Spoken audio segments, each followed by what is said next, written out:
According to The Times, Mr. Downer met George Papadopoulos, a foreign policy advisor to the Trump campaign who would later admit to lying to the FBI about Russian links, at the upmarket Kensington wine room for a night of heavy drinking. The exact contents of the conversation were not known. But 2 months later, when stolen Democratic National Committee emails were published by WikiLeaks, Australian officials reportedly informed their U.S. counterparts of Mr. Papadopoulos' disclosures. That information backed up intelligence from other sources and led the FBI to open a secret investigation into Russian meddling in the U.S. election, a probe now led by special counsel Robert Mueller that has focused on the involvement of the Trump campaign.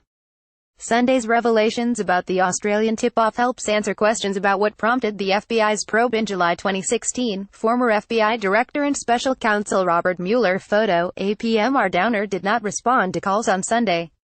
But one of his predecessors as High Commissioner, former Senator Richard Alston, said there was nothing unusual about Mr. Downer's meeting with Mr. Papadopoulos. "We all mix with interesting people at times," he said. "You do follow leads, and I don't find anything particularly odd about that. You don't necessarily know that someone's a low-level lackey until you've met them, or even afterwards." The Times reported the meeting came about through a series of connections involving an Israeli diplomat who introduced Mr. Papadopoulos to an Australian counterpart. It said the story was sourced from 4 current and former American and foreign officials. John Blaxland, professor of international security and intelligence studies at the Australian National University, said Mr. Downer would not have taken the revelation lightly and it was highly likely he would have written a cable or made a phone call, but it was also likely Australian officials would have wanted to know more, or needed a clear reason, before passing the information on to the Americans. He said, "Australia is not renowned for meddling with U.S. politics or for dobbing people in U.S. politics. You tread very, very warily," Professor Blaxland said.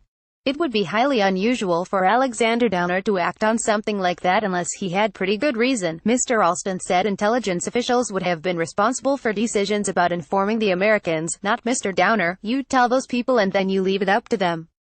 You don't ask whether they've passed it on. They probably wouldn't tell you anyway," he said. "They guard their independence quite jealously.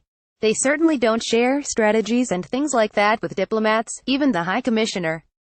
They do their own thing." Tom Switzer, a U.S. politics expert, executive director of the Center for Independent Studies think tank and a friend of Mr. Downer, said the revelations amounted to more circumstantial evidence about the Trump camp's links to Moscow, and it was not a good day for Trump. "Downer is well known in conservative circles in America, and I think Papadopoulos probably just thought he'd drop in to say good day," Mr. Switzer said.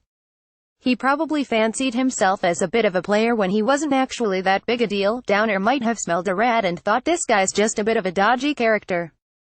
Downer's done everything right." Mr. Switzer said he had not discussed the matter with Mr. Downer.